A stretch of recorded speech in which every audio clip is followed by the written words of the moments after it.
একবার ভাবুন, আগামীকাল সকালে ঘুম থেকে উঠে দেখলেন আপনার ফোনে কোনো নেটওয়ার্ক নেই, আপনার ব্যাংক অ্যাকাউন্ট বলে কিছু নেই, আর সবচেয়ে কাছের হাসপাতালটা হাজার হাজার কিলোমিটার দূরে উত্তাল সমুদ্রের ওপারে।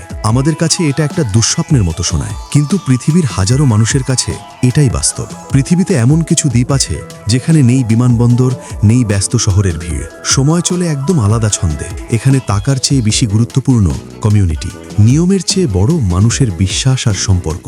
আর বেঁচে থাকতে হলে একে অপরের ওপর নির্ভর করতেই হয়। আপনি কি এমন জীবনযাপন করতে পারবেন? জানতে হলে ভিডিওটা শেষ পর্যন্ত দেখুন। আর এমন অজানা গল্প জানতে এখনই সাবস্ক্রাইব করুন। পিচকার্ন দ্বীপ একটা ছোট্ট নাম, কিন্তু এর গল্প বিশাল। নিউজিল্যান্ড আর চিলির মাঝামাঝি এই দ্বীপে থাকে 50 জনেরও কম মানুষ, মানে একটা ছোট গ্রামের থেকেও কম। এই দ্বীপকে সত্যিকারের বিচ্ছিন্ন করেছে তার দূরত্ব।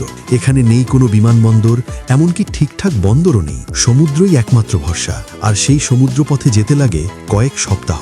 কোনো জাহাজ এলে সেটা শুধু খবর না, এটা বেঁচে থাকার জন্য খুব জরুরি, কারণ সেখান থেকেই আসে খাবার, ওষুধ, জ্বালানি। এখানকার মানুষ সবাই এক পরিবারের মতো। তারা 1789-এর HMS বাউন্টি বিদ্রোহীদের বংশধর। এখানে নেই ব্যাংক, নেই এটিএম, সবকিছু চলে নিজের চাষ, মাছ ধরা আর একে অপরের সাথে বিনিময়ের মাধ্যমে। তবে একটা বিষয় পরিষ্কার, এটা কোনো নিয়মহীন জায়গা না, এটা ব্রিটিশ টেরিটরি। এখানে আইন আছে, তবুও ছোট সমাজ আর বিচ্ছিন্নতা অনেক সমস্যাও তৈরি করেছে।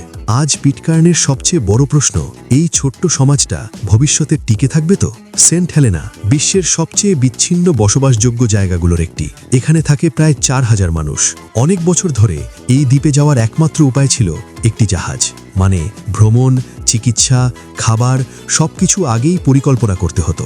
এই দ্বীপটা সবচেয়ে বেশি পরিচিত কারণ এখানে নির্বাসিত ছিলেন নেপোলিয়ন বোনাপার্ট। 2017 সালে এখানে বিমানবন্দর চালু হয়, কিন্তু প্রবল বাতাস আর আবহাওয়ার কারণে ফ্লাইট এখনো খুব কম। এখানকার জীবন ধীর, শান্ত, মানুষ একে অপরকে ভালোভাবে চেনে। তবে সবকিছুই আমদানি করতে হয়, তাই জীবনযাত্রার খরচ অনেক বেশি। আর গুরুতর অসুখ হলে রোগীদের পাঠাতে হয় দক্ষিণ আফ্রিকায়। ত্রিস্তান দা কুলহা পৃথিবীর সবচেয়ে দূরবর্তী বসবাসযোগ্য দ্বীপ।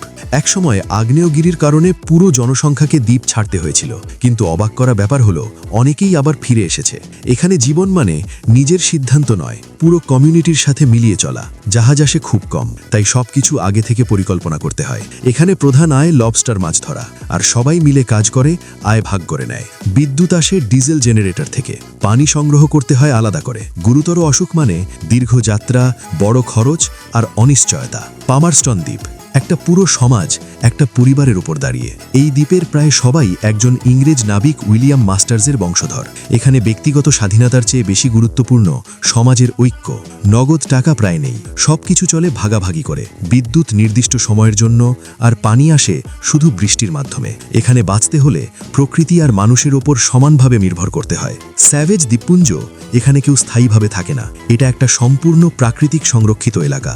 খাড়া পাহাড়, প্রবল বাতাস, উত্তাল সমুদ্র, এখানে পৌঁছনোই কঠিন।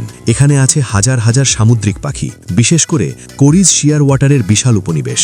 গবেষকরা এখানে আসেন প্রকৃতি আর জলবায়ু পরিবর্তন নিয়ে গবেষণা করতে। এটা আমাদের শেখায় মানুষ না থাকলে প্রকৃতি কিভাবে নিজের মতো বেঁচে থাকে। ক্যারোলাইন দ্বীপ এখানে পা রাখলেই মনে হবে আপনি অন্য এক পৃথিবীতে।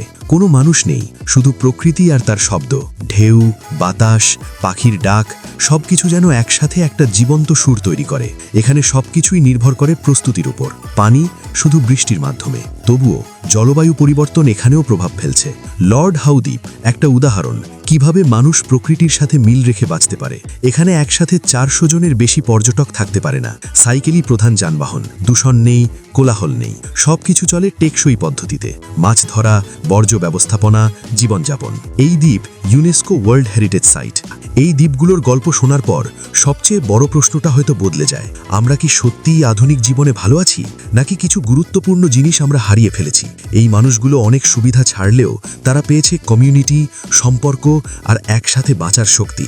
আপনি কি এমন জীবন বেছে নিতে পারবেন? ভিডিওটা ভালো লাগলে লাইক দিন, বন্ধুদের সাথে শেয়ার করুন, আর আপনার মতামত কমেন্টে জানান। নতুন হলে সাবস্ক্রাইব করে পাশে থাকুন। Thanks for watching.